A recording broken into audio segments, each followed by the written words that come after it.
Halo teman-teman semuanya, salam sehat. Perkenalkan nama saya Roni Serintu Panggabean. Saya mahasiswa dari Politeknik Pembangunan Pertanian Medan, semester 7 jurusan Penyuluh Pertanian Berkelanjutan. Jadi teman-teman semuanya, di sini saya akan menjelaskan beberapa undang-undang. Yang pertama, Undang-Undang Nomor 67 Tahun 2016 mengenai tentang pembinaan kelembagaan petani. Yang kedua, Undang-Undang Nomor 7 Tahun 2004 tentang perubahan kedua atas Peraturan Menteri Perdagangan Nomor 36 Tahun 2023. Yang ketiga, Undang-Undang Nomor 16 Tahun 2006 tentang Sistem Penyuluhan Pertanian, Perikanan, dan Kehutanan. Yang keempat, Undang-Undang Nomor 13 Tahun 2016 tentang Paten. Dan yang kelima, Undang-Undang Nomor 8 Tahun 1999 tentang Perlindungan Konsumen. Jadi di sini saya akan menjelaskan tentang 5 undang-undang. Jadi kita mulai dari yang pertama, yaitu Undang-Undang Nomor 67 Tahun 2016 tentang pembinaan kelembagaan petani. Eh, di video saya kali ini kita akan membahas Peraturan Menteri Pertanian Nomor 67 Tahun 2016 yang menjadi landasan penting dalam pembinaan kelembagaan petani di Indonesia. Pertanian adalah sektor vital bagi perekonomian Indonesia. Namun tantangan seperti perubahan iklim, kurangnya akses informasi, dan teknologi menjadi penghalang bagi petani. Oleh karena itu, pemerintah perlu memberi perhatian khusus untuk membina kelembagaan petani.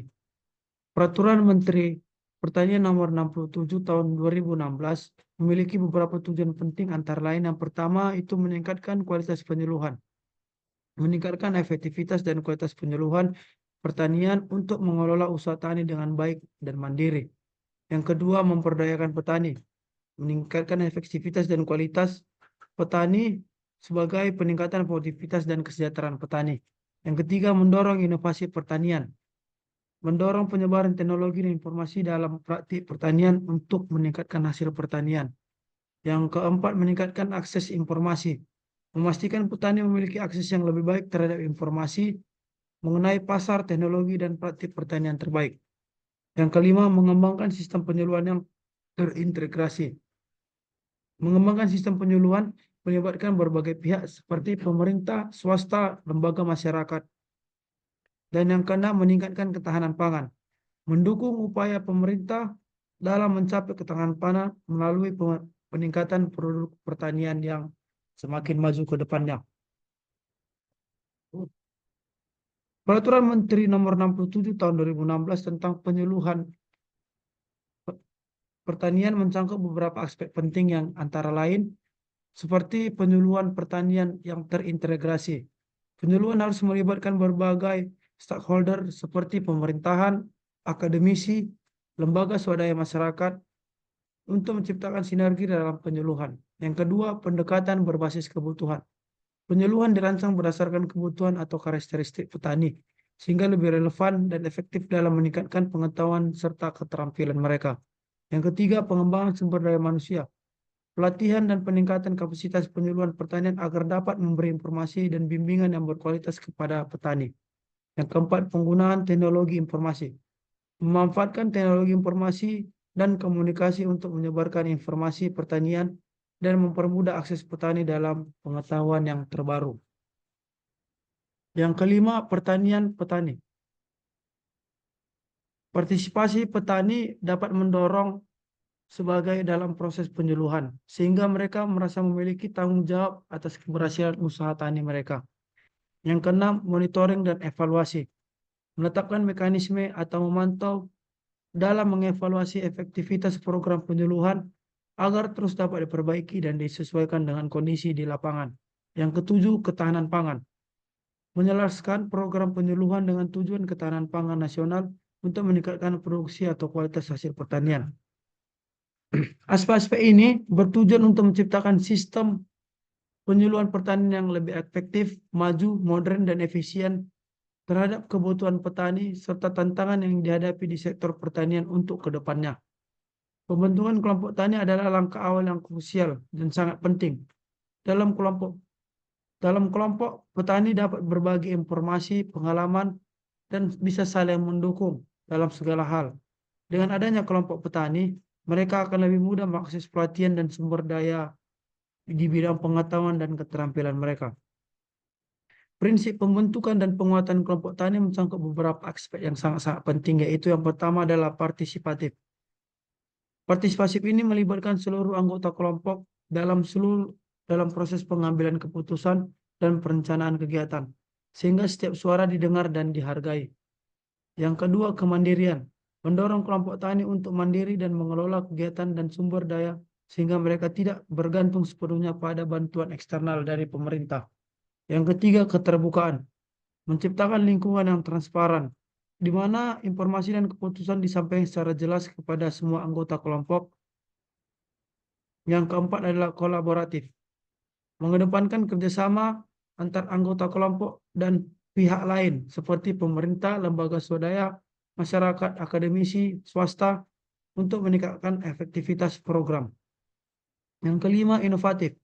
Mendorong anggota kelompok untuk berinovasi dalam praktik pertanian, termasuk penggunaan teknologi baru dengan metode yang terbaru dalam pertanian yang berkelanjutan.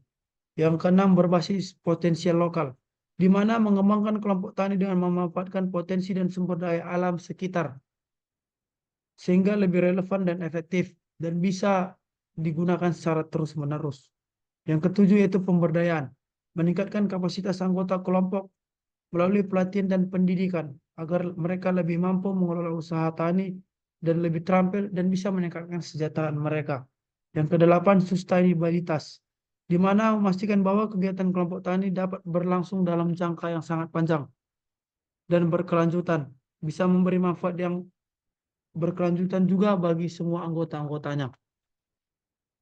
Dengan menerapkan prinsip-prinsip tersebut, kelompok tani diharapkan menjadi lebih kuat, mandiri, dan mampu menghadapi tantangan-tantangan yang ada di dalam sektor pertanian. Terus, koperasi pertanian juga menjadi sarana yang sangat-sangat penting untuk meningkatkan daya tawar petani, di mana koperasi memungkinkan petani untuk mengakses modal mereka, bisa mengakses pemasaran mereka dan teknologi mereka. Koperasi kelompok tani merupakan organisasi ekonomi yang dibentuk oleh petani untuk meningkatkan kesejahteraan anggota melalui kerjasama dalam bidang usaha pertanian. Berikut adalah beberapa aspek penting mengenai koperasi kelompok tani. Yang pertama itu tujuan koperasi. Adapun tujuan koperasi yang itu pertama meningkatkan kesejahteraan anggota, di mana bisa membantu mendapatkan akses yang lebih baik terhadap sumber daya, pasar, dan layanan. Lalu meningkatkan produksi, mengoptimalkan produksi pertanian melalui kerjasama dalam berbagai sumber daya. Yang kedua, fungsi koperasi, pemasaran, membantu anggota dalam memasarkan produk pertanian dengan harga yang lebih baik. Penggadaan, menyediakan impor pertanian seperti pupuk dan benih dengan harga yang lebih terjangkau dan bisa lebih murah oleh masyarakat. Yang ketiga, pelatihan, menyediakan pelatihan khusus dalam penyuluhan untuk meningkatkan pengetahuan dan keterampilan para petani dan kelompok tani. Yang ketiga, prinsip koperasi, di mana prinsip koperasi itu yang pertama keanggotaan yang sukarela, di mana anggota dapat bergabung dan keluar dari koperasi secara sukarela. Yang kedua, pengelolaan dekorasis, di mana setiap anggota memiliki suara untuk dalam hal pengambilan keputusan. Yang ketiga, pembagian sisa hasil usaha, di mana keuntungan dibagi kepada anggota secara partisipasi secara merata kepada semua anggota. Yang keempat, manfaat koperasi bagi anggota, yaitu pertama untuk meningkatkan pendapatan, di mana akses pasar yang lebih luas dan harga yang lebih terjangkau dalam pendapatan petani. Yang kedua, pengurangan biaya. Penggadaan bersama mengurangi biaya input pertanian. Yang ketiga, akses pada informasi dan teknologi, di mana anggota mendapatkan informasi terbaru pada akses teknologi pertanian modern. Yang kelima, tantangan koperasi, di mana tantangan koperasi itu yang pertama adalah keterbatasannya sumber daya. Koperasi mungkin menghadapi kendala dalam pengadaan modal dan sumber daya, manajemen, dan keuangan. Yang kedua adalah keterampilan manajerial yang kurang dan dapat mempengaruhi aktivitas koperasi. Yang ketiga, tantangannya itu partisipasi anggota, di mana tidak semua anggota memberikan hatinya untuk aktif di dalam koperasi. Yang keenam, contoh kegiatan koperasi. Yang pertama itu adalah mengumpulkan dan distribusi. di mana mengorganisir pengumpulan hasil panen dan mendistribusikannya ke pasar. Yang kedua, penyuluhan dan pelatihan, menggandakan program penyuluhan tentang praktik pertanian yang baik. Lalu diversifikasi usaha, di mana mendorong anggota untuk diversifikasi usaha pertanian seperti pengelolaan hasil pertanian. Koperasi kelompok tani berperan penting dalam meningkatkan daya tawar petani, memperkuat jaringan sosial dan menciptakan ketahanan ekonomi di kalangan petani. Peraturan ini juga menekankan pentingnya akses terhadap sumber daya, termasuk teknologi pertanian dan informasi pasar. Dengan akses ini, petani dapat meningkatkan hasil produksi dan kualitas produk. Teknologi sangatlah penting untuk meningkatkan efisiensi pertanian. Dengan informasi yang tepat, petani bisa mengambil keputusan yang lebih baik. Implementasi peraturan menteri ini memang tidak tanpa tantangan. Beberapa di antaranya adalah kurangnya pemahaman tentang kelembagaan dan keterbatasan sumber daya.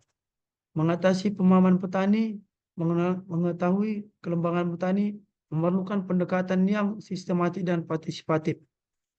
Berikut adalah beberapa cara yang dilakukan untuk memerlukan pendekatan yang baik kepada petani. Yang pertama itu adalah pendidikan dan penyuluhan, di mana dilakukannya pelatihan reguler, mengadakan pelatihan tentang kelembagaan petani termasuk manfaat, fungsi, dan kelembagaan.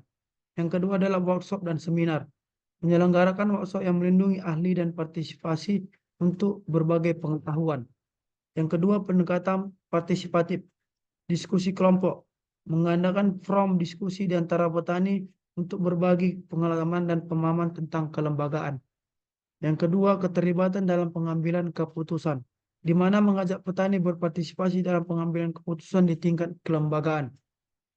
Yang ketiga, penyampaian informasi yang jelas, di mana kita memberikan materi edukasi yang mudah dipahami, menyediakan materi dalam bahasa yang sederhana seperti brosur ataupun video. Lalu kita bisa melakukan dengan studi kasus, seperti menggunakan studi kasus dari kelompok tani yang sudah sukses di dalam bidangnya untuk menunjukkan manfaat kelembagaan kepada petani-petani yang lainnya.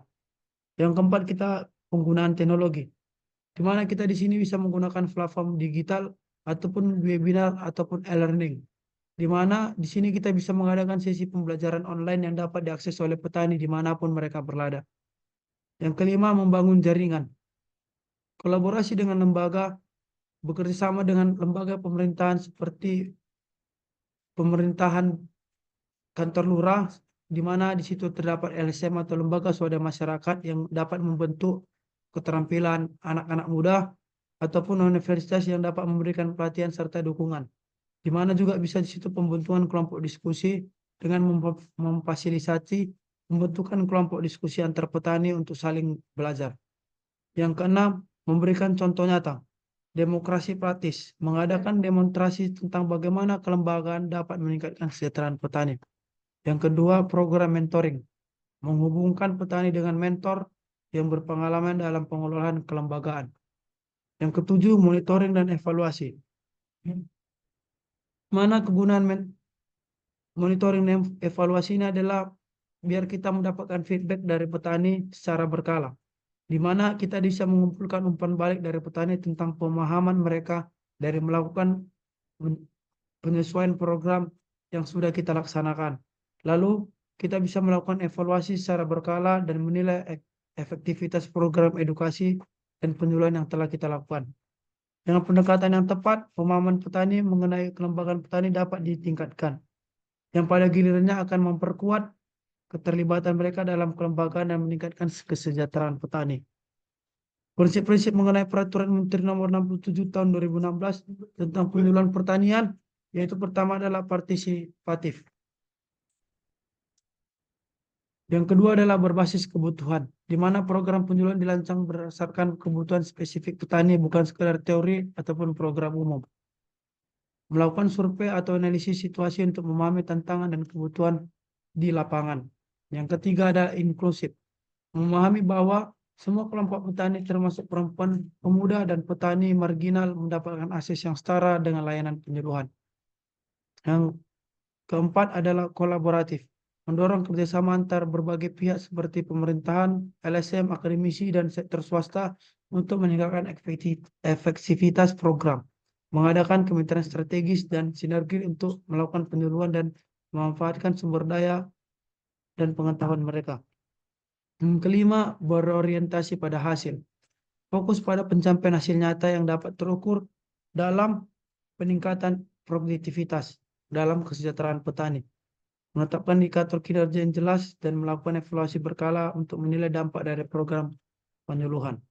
Yang keenam, sistematis dan terencana. Penyuluhan harus dilakukan secara sistematis dengan tahapan yang jelas, mulai dari perencanaan, pelaksanaan, hingga evaluasi di akhirnya.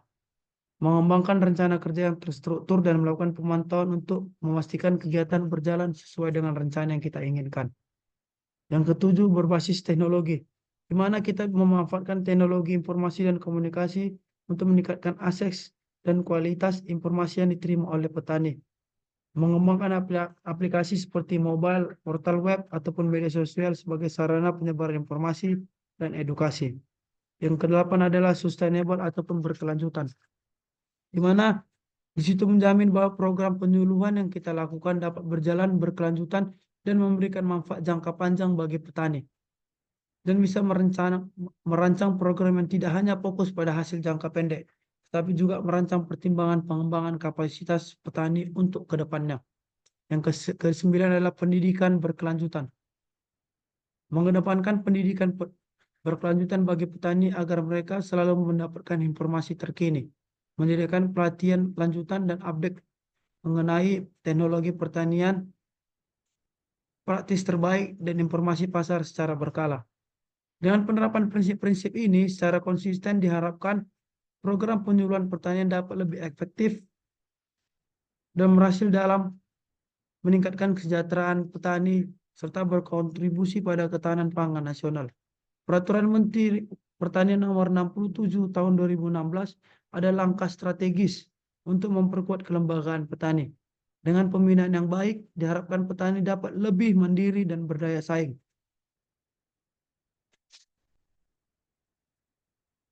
Sekian penjelasan saya mengenai Pertanian Nomor 67 Tahun 2016 tentang pembinaan kelembagaan petani.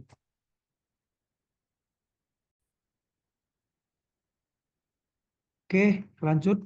Yang kedua kita akan membahas Peraturan Menteri Perdagangan Nomor 7 Tahun 2024. Di sini kita akan membahas Peraturan Perdagangan Nomor 7 Tahun 2024 tentang perubahan kedua atas Peraturan Menteri Perdagangan Nomor 36 Tahun 2023. Perdagangan internasional adalah salah satu pilar terpenting dalam perekonomian Indonesia. Dengan adanya peraturan yang jelas, diharapkan proses impor dapat lebih teratur dan transparan. Peraturan ini bertujuan untuk menjawab tantangan yang dihadapi dalam perdagangan global, termasuk fluktuasi pasar dan kebutuhan akan barang tertentu. Peraturan ini sangat penting untuk menciptakan iklim perdagangan yang sehat. Dengan adanya perubahan ini diharapkan akan ada peningkatan efisiensi dalam proses impor. Peraturan Menteri Perdagangan Nomor 7 Tahun 2024 ini memiliki beberapa poin penting yang perlu kita ketahui. Mari kita bahas satu persatu. Perubahan ini bertujuan untuk meningkatkan efektivitas pengaturan dan kebijakan impor agar lebih responsif terhadap dinamika pasar. Peraturan Menteri Perdagangan Nomor 7 Tahun 2024 tentang ketentuan umum di bidang perdagangan memiliki beberapa tujuan utama, antara lain yang pertama itu satu, meningkatkan keteraturan perdagangan, di mana di sini bisa menyusun kerangka regulasi yang jelas untuk mendorong keteraturan dalam pelaksanaan kegiatan perdagangan. Yang kedua, melindungi konsumen, menjamin perlindungan hak-hak konsumen melalui pengaturan yang transparan dan akuntabel terkait barang dan jasa yang diperdagangkan. Yang tiga, mendukung kegiatan usaha, memberikan kemudahan dan kepastian hukum bagi pelaku usaha dan dalam menjelaskan kegiatan perdagangan sehingga dapat meningkatkan daya saing. Yang keempat, meningkatkan kualitas produk, di mana bisa mendorong pelaku usaha untuk mematuhi standar kualitas dan keamanan produk yang diperdagangkan demi kepuasan konsumen. Yang kelima, meningkatkan transparansi dan akuntabilitas. Itu mewajibkan pelaku usaha untuk menyediakan informasi yang jelas dan benar mengenai barang dan jasa yang ditawarkan. Yang keenam, pengembangan sistem perdagangan yang berkelanjutan. Mendorong praktik perdagangan yang berkelanjutan dan ramah lingkungan, serta memperhatikan aspek sosial dalam perdagangan. Yang ketujuh, memperkuat kerjasama antar instansi, di mana meningkatkan koordinasi dan kerjasama antara berbagai instansi pemerintahan dalam pengawasan dan penegakan hukum di bidang perdagangan. Yang kedelapan, pendidikan dan penyuluhan. Memberikan pendidikan dan penyuluhan kepada pelaku usaha dan konsumen mengenai hak dan kewajiban di bidang perdagangan. Dengan tujuan-tujuan tersebut, Peraturan Menteri Perdagangan Nomor 7 Tahun 2024 diharapkan dapat menciptakan iklim perdagangan yang sehat, adil, dan berkelanjutan di Indonesia. 2. Ketentuan baru. Adapun penambahan ketentuan baru mengenai jenis barang yang dapat diimpor serta prosedur yang harus diikuti, yaitu pertama, Peraturan Menteri Perdagangan Nomor 7 Tahun 2024 mencangkup beberapa ketentuan baru yang penting. Berikut adalah beberapa ketentuan baru yang dapat diidentifikasi. Yang pertama adalah pendaftaran pelaku usaha. Ketentuannya itu pelaku usaha diwajibkan untuk mendaftar dan mendapat izin sesuai sebelum melakukan kegiatan perdagangan. Tujuannya yaitu meningkatkan transparansi dan akuntabilitas pelaku usaha di pasar. Yang kedua, standar kualitas dan keamanan produk. Ketentuannya itu penetapan standar baru untuk kualitas dan keamanan produk yang harus dipatuhi oleh semua pelaku usaha, di mana tujuannya itu untuk melindungi konsumen dari produk yang tidak memenuhi standar. 3. Informasi produk yang wajib disampaikan, di mana ketentuannya adalah pelaku usaha diwajibkan untuk menyampaikan informasi yang jelas dan akurat mengenai barang dan jasa, termasuk label dan deskripsi produk, dengan tujuan meningkatkan kesadaran konsumen dan membantu mereka mengambil keputusan. Yang keempat, pengawasan dan penegakan hukum, di mana ketentuannya itu meningkatkan mekanisme pengawasan dan penegakan hukum terhadap pelanggaran yang dilakukan oleh pelaku usaha, dengan tujuan menjamin kepatuhan terhadap ketentuan yang berlaku dan memberikan sanksi bagi pelanggar. Yang kelima, penyuluhan dan edukasi. Ketentuan yaitu program penyuluhan dan edukasi bagi pelaku usaha dan konsumen mengenai baik dan kewajiban mereka di bidang perdagangan, dengan tujuan meningkatkan pemahaman dan kesadaran di antara pelaku usaha dan konsumen. Yang keenam, praktik perdagangan berkelanjutan, di mana ketentuannya itu mendorong praktik perdagangan yang berkelanjutan dengan mempertimbangkan aspek lingkungan yang sosial, yang dengan tujuan mewujudkan perdagangan yang tidak hanya menguntungkan secara ekonomi, tetapi juga ramah dalam lingkungan. Yang ketujuh, digitalisasi perdagangan, di mana ketentuannya yaitu memfasilitasi penggunaan platform digital dalam kegiatan perdagangan termasuk e-commerce, dengan tujuan mendorong inovasi dan efisien dalam perdagangan modern. Yang kedelapan, koordinasi antar instansi, di mana ketentuannya itu yaitu memperkuat koordinasi antar instansi pemerintahan, pengawasan, dan penegakan hukum di bidang perdagangan, dengan tujuan meningkatkan efektivitas dalam pengawasan dan penanganan masalah di sektor perdagangan.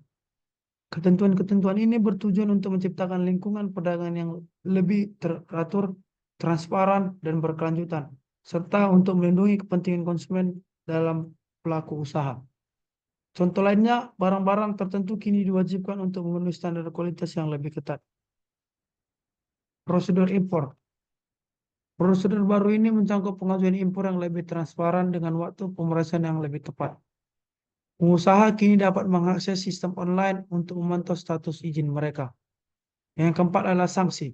Peraturan ini juga menetapkan sanksi tegas bagi pelanggar untuk memastikan kepatuhan dari semua pihak yang terlibat dalam hal tersebut. Peraturan Menteri Perdagangan Nomor 7 Tahun 2024 mengandung beberapa prinsip penting yang menjadi dasar pelaksanaannya.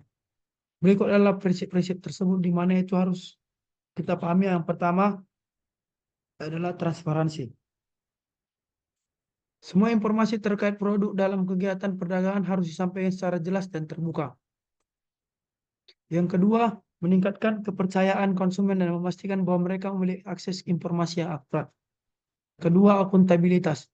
Pelaku usaha bertanggung jawab atas tindakan dan produk yang mereka tawarkan di pasar. Yang kedua, menjamin bahwa pelaku usaha mempertanggungjawabkan kualitas produk dan praktik perdagangan mereka. Yang ketiga, keadilan, di mana menjamin perlakuan yang adil bagi semua pelaku usaha tanpa diskriminasi dan membeda-bedakan dari ekonomi dan budaya mereka. Menciptakan iklim perdagangan yang sehat dan berkompetensi secara adil. Yang keempat, berkelanjutan. Mendorong praktik perdagangan yang ramah lingkungan dan sosial. Mewujudkan perdagangan yang tidak hanya menguntungkan secara ekonomi, tetapi juga mengkontribusi pada keberlanjutan lingkungan. Yang kelima, par- partisipatif, di mana yaitu melibatkan semua pemangku kepentingan termasuk pelaku usaha dan konsumen dalam proses pengambilan keputusan, meningkatkan rasa memiliki dan keterlibatan dalam kebijakan perdagangan.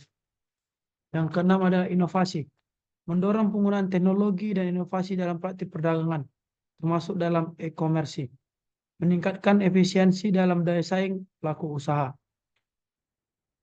Yang ketujuh adalah pendidikan dan penyuluhan, menyediakan pendidikan dan penyuluhan untuk meningkatkan pemahaman pelaku usaha dan konsumen tentang hak dan kewajiban mereka, meningkatkan kesadaran dan pengetahuan di bidang perdagangan. Yang kedelapan adalah koordinasi, memperkuat koordinasi antar instansi pemerintah dan lembaga terkait untuk pengawasan dan penegakan hukum, meningkatkan efektivitas dalam implementasi kebijakan perdagangan. Dengan prinsip-prinsip ini, diharapkan Menteri Perdagangan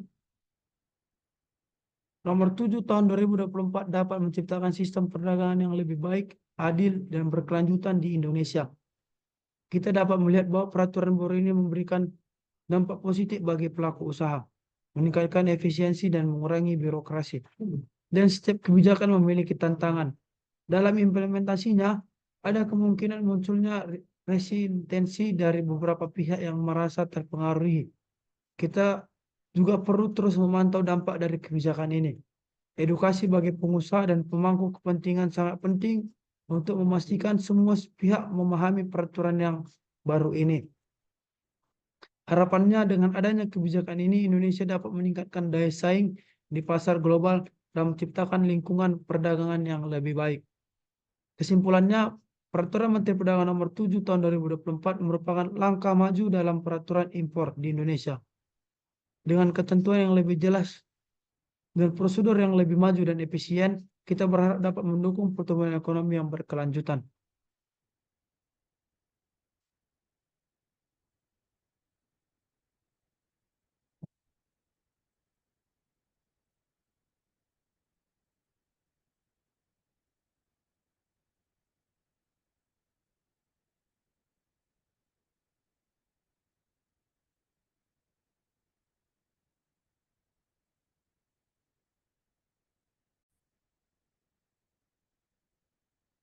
Oke, lanjut.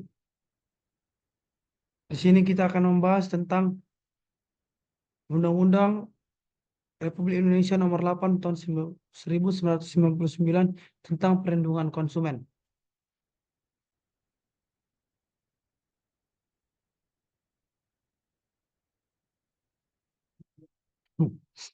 Perlindungan konsumen merupakan hal yang krusial dalam dunia perdagangan. Dengan adanya Undang-Undang Nomor 8 Tahun 1999, konsumen dilindungi dari praktis-praktis bisnis yang dapat merugikan mereka. Mari kita lihat lebih tentang undang-undang ini. Dalam undang-undang ini disahkan pada 20 April 1999 sebagai respon terhadap semakin kompleksnya hubungan antara konsumen dan produsen. Dengan meningkatnya jumlah produk dan layanan, penting bagi konsumen untuk memiliki perlindungan hukum. Tujuan utama dari Undang-Undang Nomor 8 Tahun 1999 adalah yang pertama, melindungi hak konsumen, di mana menjamin hak konsumen untuk mendapatkan informasi yang jelas dan benar tentang barang dan jasa yang dikonsumsi. Yang kedua, mendorong kesadaran konsumen, meningkatkan kesadaran masyarakat tentang hak dan kewajiban sebagai konsumen. Yang ketiga, mewujudkan persaingan usaha yang adil, di mana itu menciptakan iklim usaha yang sehat dan adil bagi produsen dan konsumen. Yang keempat, mewujudkan kualitas barang dan jasa, mendorong produsen untuk menjaga kualitas dan keamanan barang dan jasa yang diperdagangkan. Yang kelima, menyelesaikan sengketa, menyelesaikan mekanisme penyelesaian sengketa antara konsumen dan pelaku usaha secara efektif. Yang keenam, memperdayakan konsumen, memberikan pengetahuan dan keterampilan kepada konsumen untuk membuat keputusan yang tepat dalam berbelanja. Dengan tujuan-tujuan tersebut, Undang-Undang Nomor 8 Tahun 1999 berupaya menciptakan hubungan yang harmonis antara konsumen dan pelaku usaha, serta menjamin kepentingan konsumen dalam perekonomian. Undang-undang ini menetapkan beberapa hak dan kewajiban bagi konsumen, di mana yaitu hak konsumen antara lain yang pertama adalah hak untuk mendapatkan informasi yang jelas, benar, dan jujur. Yang kedua, hak untuk memilih barang atau jasa. Yang ketiga adalah hak untuk mendapatkan kompensasi atau ganti rugi ataupun penggantian. Sementara itu, konsumen juga memiliki kewajiban yang itu yang pertama adalah kewajiban untuk membaca informasi yang sudah disediakan. Yang kedua, kewajiban untuk menggunakan barang atau jasa dengan bijak. Yang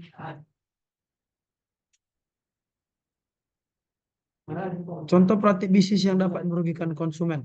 Undang-Undang Nomor 8 Tahun 1999 juga melindungi konsumen dari praktik-praktik tidak adil seperti penipuan dalam iklan, produk yang tidak sesuai dengan standar keamanan, ketidakjelasan dalam syarat dan ketentuan. Untuk menegakkan undang-undang ini dibentuk Lembaga Perlindungan Konsumen seperti Badan Perlindungan Konsumen Nasional atau BPKN.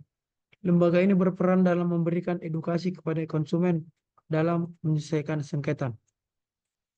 Undang-Undang Nomor 8 Tahun 1999 tentang perlindungan konsumen di Indonesia mengatur berbagai aspek yang berkaitan dengan hak dan kewajiban konsumen serta pelaku. Berikut adalah penjelasan mengenai prinsip-prinsip perlindungan konsumen yang diatur dalam undang-undang. Yang pertama adalah kepastian hukum. Prinsip ini menekankan pentingnya adanya kepastian hukum bagi konsumen dalam bertransaksi. Konsumen berhak mendapatkan informasi yang jelas, akurat mengenai barang atau jasa yang mereka akan beli. Hal ini mencakup informasi tentang spesifikasi harga dan cara penggunaan produk. Dengan adanya kepastian hukum, konsumen dapat mengambil keputusan yang lebih baik dan terhindar dari penipuan. Yang kedua adalah keadilan. Perlindungan konsumen harus dilakukan dengan prinsip keadilan, di mana konsumen berhak mendapatkan perlakuan yang adil dalam setiap transaksi. Pelaku usaha tidak boleh melakukan tindakan yang merugikan konsumen seperti penipuan atau penyembunyian informasi yang penting. Keadilan juga mencakup hak konsumen untuk mendapatkan ganti rugi jika mengalami kerugian akibat produk yang cacat atau tidak sesuai dengan janji. Yang ketiga adalah kesehatan dan keselamatan. Konsumen berhak mendapatkan barang atau jasa yang aman dan tidak membahayakan kesehatan dan keselamatan mereka. Pelaku usaha wajib memastikan bahwa produk yang mereka tawarkan telah memenuhi standar keselamatan dan kesehatan yang ditetapkan. Jika suatu produk terbukti berbahaya, konsumen berhak mengklaim dan mendapatkan informasi dan tindakan yang sangat diperlukan, termasuk penarikan produk dari peredaran. Yang keenam adalah kualitas. Konsumen berhak mendapatkan barang atau jasa yang berkualitas dengan sesuai janjinya. Pelaku usaha harus memastikan bahwa produk yang mereka tawarkan berstandar kualitas yang sangat tinggi.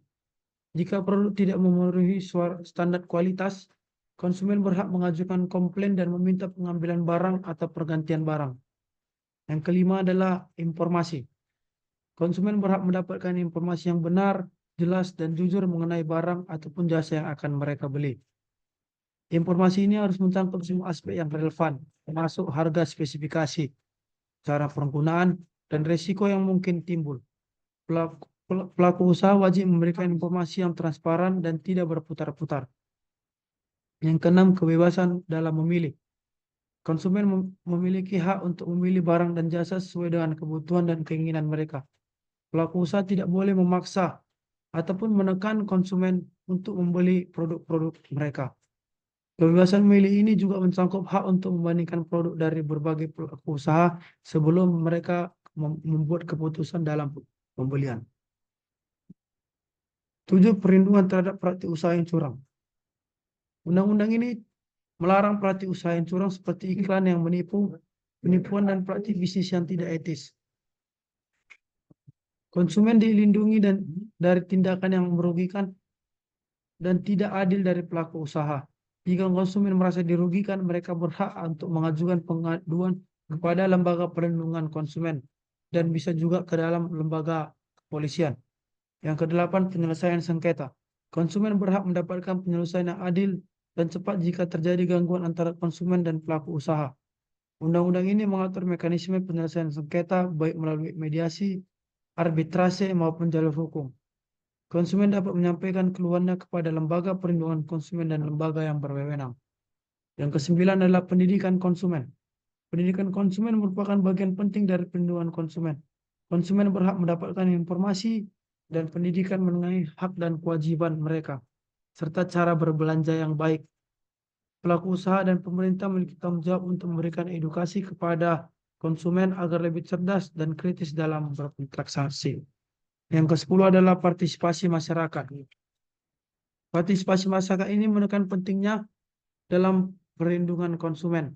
Konsumen sebagai bagian dari masyarakat berhak untuk terlibat dalam proses pengambilan keputusan yang berkaitan dengan perlindungan konsumen. Masyarakat juga dapat berperan aktif dalam mengawasi pelaksanaan perlindungan konsumen dan memberikan masukan kepada pemerintah. Dengan menerapkan prinsip perlindungan konsumen ini, konsumen diharapkan dapat terlindungi dari praktik bisnis yang dapat merugikan dan dapat bertransaksi dengan aman, adil, dan nyaman. Undang-Undang Nomor 8 Tahun 1999 menjadi landasan hukum yang penting dalam menciptakan lingkungan yang bermanfaat bagi konsumen dan pelaku usaha di Indonesia. Dengan adanya Undang-Undang Nomor 8 Tahun 1999, diharapkan konsumen di Indonesia dapat terlindungi dari praktik bisnis yang dapat merugikan mereka. Sebagai konsumen, penting bagi kita untuk mengetahui hak dan kewajiban kita agar dapat bertransaksi dengan aman.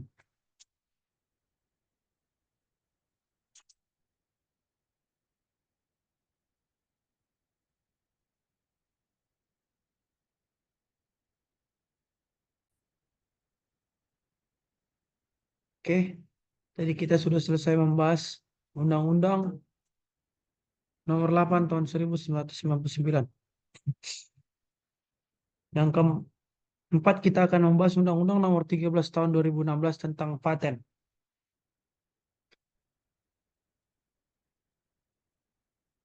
Undang-undang ini sangat penting bagi pengembangan inovasi dan perlindungan hak kekayaan intelektual di Indonesia. Yang pertama, apa itu paten? Paten itu adalah hak eksklusif yang diberikan oleh negara kepada investor atau penemu untuk menguasai suatu invensi atau investasi. Hak ini berlaku selama 20 tahun dan memberi perlindungan hukum terhadap penggunaan, produksi, dan penjualan investasi tanpa izin. Menurut WIPO atau World Intellectual Property Organization, paten adalah hak eksklusif yang diberikan kepada penemu untuk mengontrol penggunaan invensi mereka selama periode tertentu, biasanya 20 tahun. Paten bertujuan untuk mendorong inovasi dengan memberi insentif kepada penemu. Menurut Riyadi tahun 2020, paten adalah hak yang diberikan untuk melindungi invensi baru yang memberi solusi terhadap masalah teknis dan membantu dalam pengembangan ekonomi dengan memperkuat daya saing produk. Beberapa contoh invensi yang dapat dilakukan oleh paten yaitu yang pertama adalah perangkat teknologi. Misalnya smartphone baru dengan fitur unik yang belum ada sebelumnya. Yang kedua, proses produksi, di mana metode baru dalam pengelolaan makanan yang meningkatkan efisiensi dan kualitas produk. Yang ketiga adalah alat dan medis. Invensi seperti alat bedah yang dirancang untuk meningkatkan keselamatan pasien yang sangat-sangat terbaru. Yang keempat adalah bahan baru. Komposisi kimia baru untuk bahan baku yang lebih efisien dan ramah lingkungan. Yang kelima adalah desain produk, di mana desain unik untuk kemasan produk yang menarik dan fungsional. Yang keenam adalah software atau algoritma. Program komputer dengan algoritma inovatif yang meningkatkan performa atau fungsi tertentu. Yang keenam, varietas tanaman baru. Varietas tanaman hasil dari pemuliaan yang memiliki ketahanan terhadap hama dan penyakit yang menjadi lebih kuat. Yang kedelapan adalah sistem energi terbarukan. Teknologi baru untuk mengkonversi energi matahari menjadi listrik dengan efisien lebih tinggi.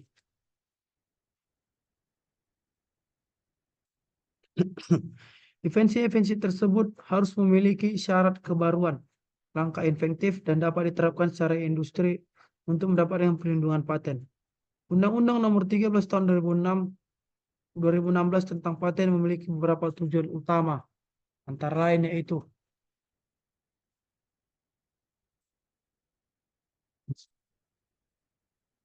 melindungi inovasi, memberikan perlindungan hukum terhadap penemuan baru agar penemu dapat mengontrol penggunaan invensi mereka, Yang kedua, mendorong invensi dan kreativitas, meningkatkan motivasi bagi individu dan perusahaan untuk melakukan penelitian dan pengembangan melalui jaminan dan hak eksklusif. Yang ketiga, meningkatkan daya saing, mendorong pengembangan teknologi dan produk baru yang dapat meningkatkan daya saing nasional di pasar global. Yang keempat, penyediaan kapasitas hukum, menjamin kepastian hukum bagi penemu dan pelaku usaha untuk menggunakan produksi dan mendistribusikannya. Yang kelima, mendorong transfer teknologi, memfasilitasi transfer teknologi antar penemu dan industri, sehingga bisa menginvensi dan dapat dimanfaatkan oleh masyarakat luas. Yang keenam, meningkatkan kesadaran akan kekayaan intelektual, meningkatkan pemahaman masyarakat tentang pentingnya perlindungan kekayaan intelektual termasuk paten. Yang ketujuh, mengatur proses paten secara efisien, menyusun prosedur yang jelas dan efisien untuk pengajuan pemeriksaan dan pemberian paten. Dengan tujuan-tujuan ini, Undang-Undang Nomor 13 Tahun 2016 diharapkan dengan adanya hak paten, penemu memiliki insentif untuk berinvestasi dan penelitian dan pengembangan dan dapat menciptakan lingkungan yang kondusif bagi inovasi dan pengembangan teknologi Indonesia.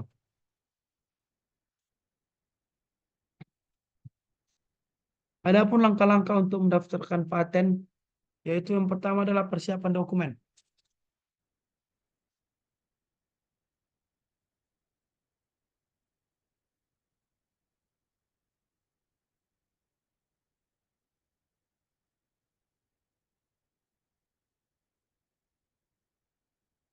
Persiapan dokumen itu seperti membuat deskripsi rinci tentang invensi, termasuk cara kerjanya dan pemanfaatannya. Yang kedua, menentukan klaim yang menjelaskan aspek-aspek yang ingin dilindungi. Yang ketiga, sertakan ilustrasi atau gambar jika perlu dijelaskan dalam invensi. Yang kedua, pencarian awal. Lakukan pencarian untuk memastikan bahwa invensi Anda belum dipatenkan oleh orang lain. Yang ketiga, pengisian formulir permohonan. Isi formulir permohonan paten yang disediakan oleh Direktorat Jenderal Kekayaan Intelektual atau DJKI di Indonesia. Yang keempat, pengajuan permohonan. Ajukan permohonan paten beserta dokumennya yang diperlukan oleh DJKI atau Direktorat Jenderal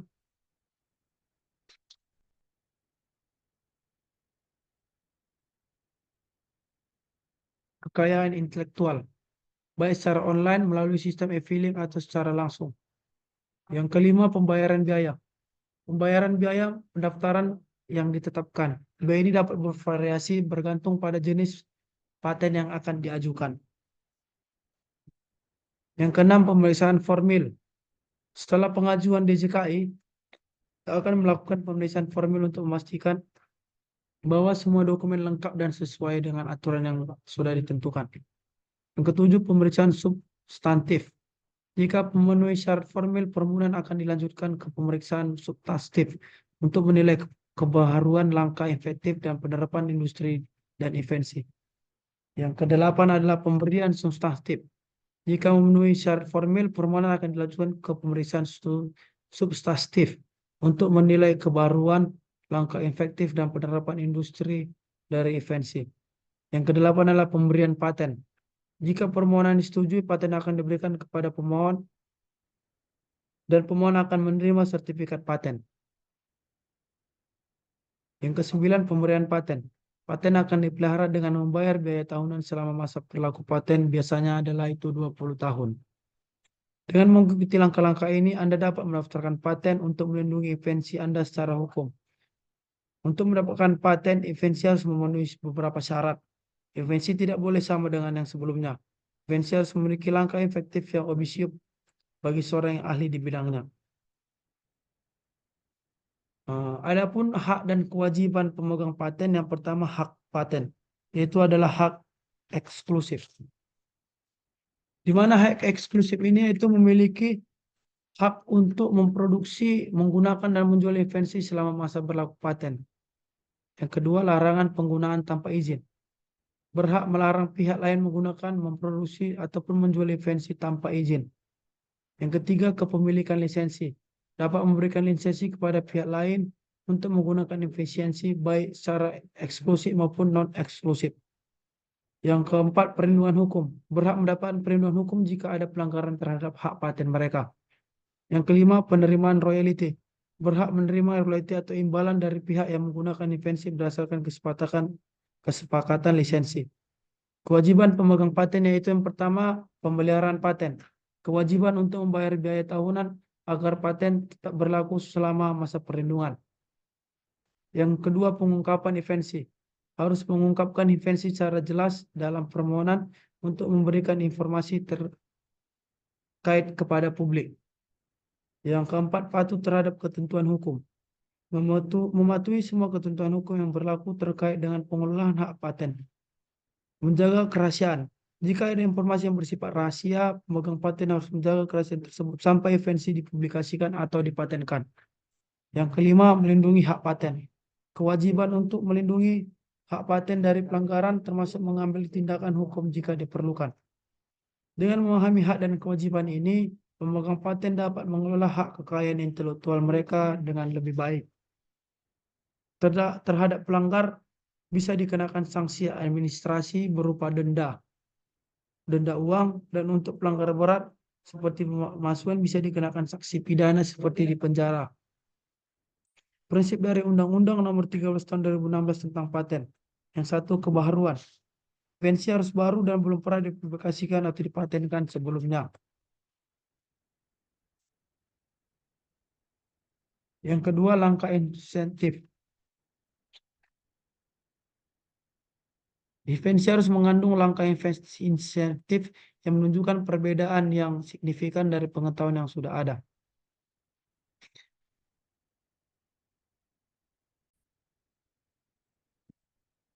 Yang ketiga, keterapan industri. Invensi harus dapat diterapkan di bidang industri, artinya dapat diproduksi atau digunakan dalam praktik.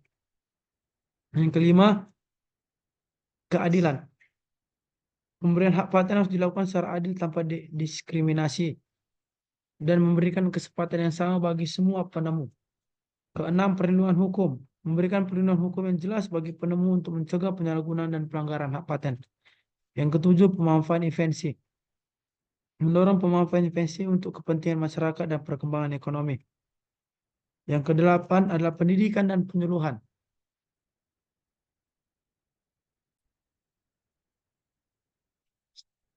Mengedepankan pentingnya pendidikan dan penyuluhan tentang hak paten untuk meningkatkan kesadaran masyarakat.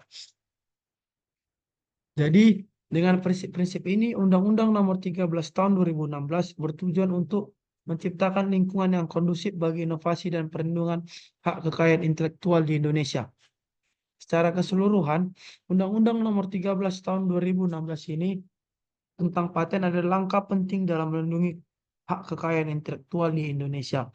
Dengan memahami dan mematuhi ketentuan ini, kita dapat mendorong inovasi yang lebih baik untuk kedepannya dan memberikan keberanian untuk setiap orang melakukan penemuan dan bisa melakukan investasi.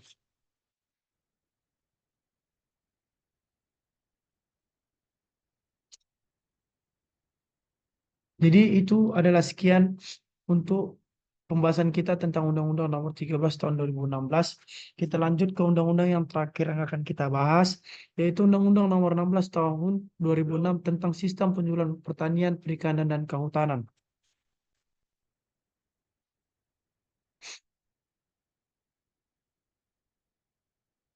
Undang-undang ini berperan dalam peningkatan kesejahteraan petani, nelayan, dan masyarakat yang bergantung pada sumber daya alam. Seiring dengan pertumbuhannya populasi dan perubahan iklim, sektor pertanian, perikanan, dan kehutanan dihadapkan pada berbagai tantangan. Masalah seperti penurunan produktivitas, kerusakan lingkungan, dan kurangnya pengetahuan menjadi hambatan yang serius. Oleh karena itu, dibutuhkan sistem penyuluhan yang efektif dan dapat membantu masyarakat menghadapi masalah ini. Undang-Undang Nomor 16 Tahun 2006 bertujuan untuk yang pertama adalah satu, melindungi inovasi. Memberikan perlindungan hukum atas hasil inovasi dan invensi penemuan agar tidak disalahgunakan oleh pihak-pihak yang lain. Yang kedua, mendorong penelitian dan pengembangan. Meningkatkan insentif bagi individu dan perusahaan untuk melakukan penelitian dan pengembangan melalui jaminan dan hak eksklusif. Yang ketiga, meningkatkan daya saing nasional. mendorong pengembangan teknologi dan produk baru yang dapat meningkatkan daya saing Indonesia di tingkat global. Yang keempat, menjamin kepastian hukum. Memberikan kepastian hukum bagi penemu dan pelaku usaha dalam menggunakan dan mengkomersial invensi. Yang kelima, mendukung transfer teknologi. Memfasilitasi transfer teknologi dan inovasi ke industri sehingga invensi dapat dimanfaatkan secara luas. Yang keenam, mengatur proses paten secara efisien. Menyusun prosedur yang jelas dan efisien untuk pengajuan pemeriksaan dan pemberian paten. Yang ketujuh, meningkatkan kesadaran atas hak kekayaan intelektual. Meningkatkan pemahaman masyarakat tentang pentingnya perlindungan dan kekayaan intelektual termasuk paten.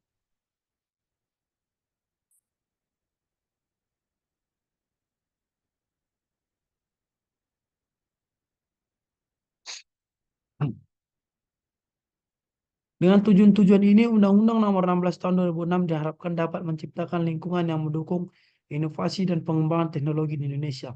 Selanjutnya, mari kita bahas pokok-pokok pengaturan yang ada dalam undang-undang ini.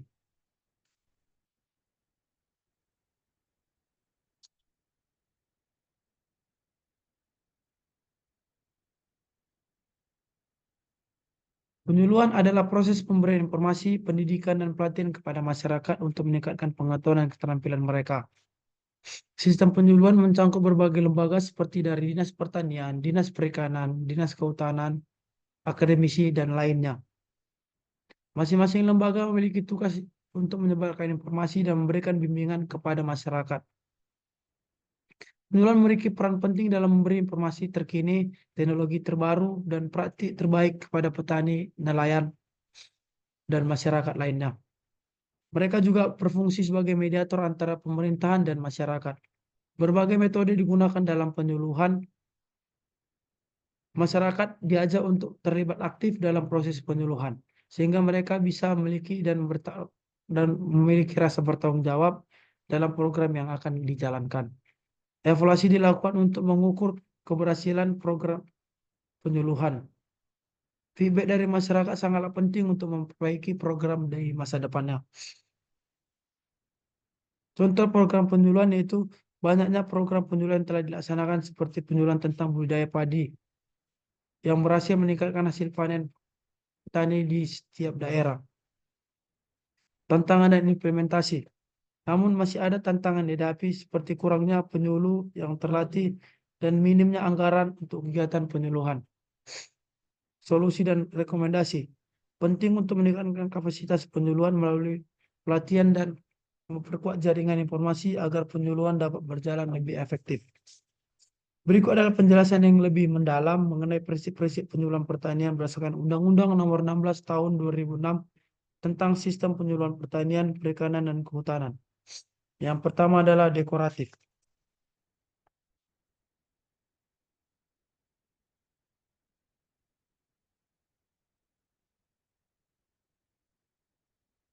Penyuluhan pertanian harus dilaksanakan dengan prinsip demokrasi, yaitu berarti semua pihak, termasuk pemerintahan, penyuluh, dan pelaku utama atau petani, nelayan, masyarakat, memiliki hak untuk menyampaikan pendapat dan partisipasi dalam proses penyuluhan.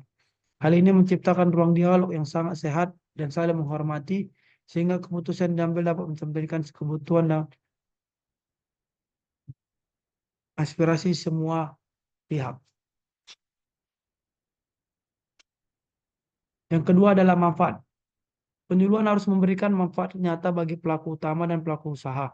Ini menyangkut peningkatan pengetahuan, keterampilan, dan perubahan perilaku yang dapat meningkatkan produktivitas dan pendapatan mereka.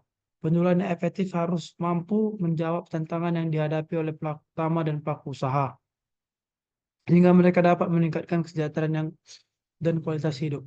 Tiga, kesetaraan. Prinsip kesetaraan menekankan bahwa semua pelaku dalam penyuluhan harus diperlakukan sebagai mitra yang setara.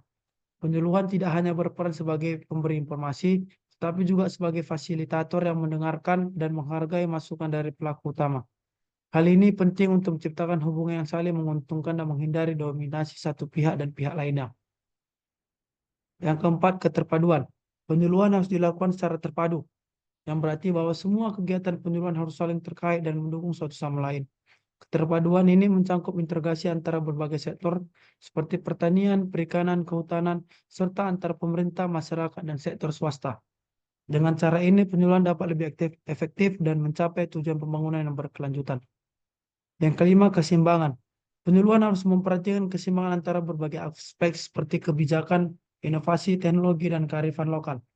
Ini termasuk pengurus utamaan gender, di mana penyuluhan harus memperhatikan bahwa baik pria pun wanita memiliki akses yang sama terhadap informasi dan sumber daya. Keseimbangan juga berarti memperhatikan kelestarian lingkungan dalam setiap kegiatan penyuluhan. Yang keenam adalah keterbukaan. Prinsip keterbukaan mengharuskan penyuluhan dilakukan secara transparansi. Semua informasi yang relevan harus dapat diakses oleh pelaku utama dan pelaku usaha. Keterbukaan ini menciptakan kepercayaan antara penyuluh dan masyarakat, serta memungkinkan pelaku utama untuk membuat keputusan yang lebih baik berdasarkan informasi yang akurat. Yang ketujuh adalah kerjasama. Penyuluhan harus dilaksanakan dalam semangat kerjasama antar berbagai pihak.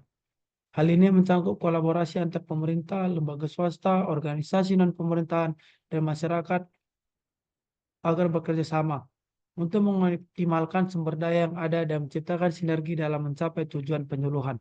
Yang kedelapan adalah partisipatif. Penyuluhan harus melibatkan pelaku utama dan pelaku usaha secara aktif dalam setiap tahap, mulai dari perencanaan hingga evaluasi. Dengan melibatkan mereka, penyuluhan dapat lebih relevan dan sesuai dengan kebutuhan nyata dari lapangan. Partisipasi ini juga meningkatkan rasa memiliki dan tanggung jawab pelaku utama dalam program penyuluhan. Kemitraan. Prinsip kemitraan pentingnya hubungan saling menghargai dan saling menguntungkan antara penyuluh dan pelaku utama. Penyuluhan harus berperan sebagai mitra yang mendukung pelaku utama dan mengembangkan usaha mereka. Bukan hanya sebagai penyampai informasi, kemitraan juga mencakup dukungan dari berbagai pihak termasuk lembaga, pemerintah, dan swasta. Keberlanjutan. Penyuluhan harus dilakukan secara berkelanjutan, yang berarti bahwa program penyuluhan tidak hanya bersifat sementara, tetapi harus terus-menerus dan berkembang. Keberlanjutan ini penting untuk memastikan bahwa pelaku utama dapat terus mengakses informasi dan dukungan yang mereka perlukan untuk meningkatkan usaha mereka. Yang ke-11 adalah berkeadilan. Penyuluhan harus memberikan kesempatan yang sama kepada semua pelaku utama tanpa melihat latar belakang sosial, ekonomi, dan gender. Prinsip keadilan ini memastikan bahwa semua pihak dapat memperoleh manfaat dan penyuluhan dalam proporsional sesuai dengan kebutuhan dan kondisi mereka. Yang ke-12 adalah pemetaan. Penyuluhan harus dilaksanakan secara merata di seluruh wilayah sehingga tidak ada daerah kelompok masyarakat yang terlindungi ataupun terabaikan. Pemerataan ini sangatlah penting untuk memastikan bahwa semua pelaku utama dan dapat memproses akses yang sama dalam hal informasi dan sumber daya. Yang ke-13 adalah bertanggung jawab. Penyuluhan harus dapat dipertanggungjawabkan kepada masyarakat. Penyuluhan harus dapat menjelaskan dan mempertanggungjawabkan kegiatannya yang telah dilakukan dan memastikan bahwa kegiatan tersebut sesuai dengan peraturan undang-undang. Sebagai kesimpulan, Undang-Undang Nomor 16 Tahun 2006 memiliki peran krusial yang dapat mengembangkan sektor pertanian, perikanan, dan kehutanan. Dengan sistem penyuluhan efektif, diharapkan masyarakat dapat lebih mandiri dan berdaya dalam mengelola sumber daya alam mereka. Terima kasih telah menyaksikan video ini. Hanya ini yang bisa saya sampaikan mengenai penjelasan 5 undang-undang yang telah kita bahas. Yang pertama di mana yaitu Undang-Undang Nomor 16 2006 tentang Sistem Penyuluhan Pertanian, Perikanan, dan Kehutanan, Undang-Undang Nomor 13 Tahun 2006 tentang Paten, Undang-Undang Nomor 8 Tahun 1999, Undang-Undang Menteri Perdagangan Nomor 7 Tahun 2024, dan Peraturan Menteri Pertanian Nomor 67 Tahun 2016 tentang pembinaan kelembagaan kelompok tani. Jadi itu yang bisa saya sampaikan. Kurang lebihnya saya mohon maaf. Kiranya itu menjadi bermanfaat buat kita semua dan menjadi ilmu untuk kita semuanya. Jika ada kata saya mohon maaf, saya ucapkan terima kasih. Shalom.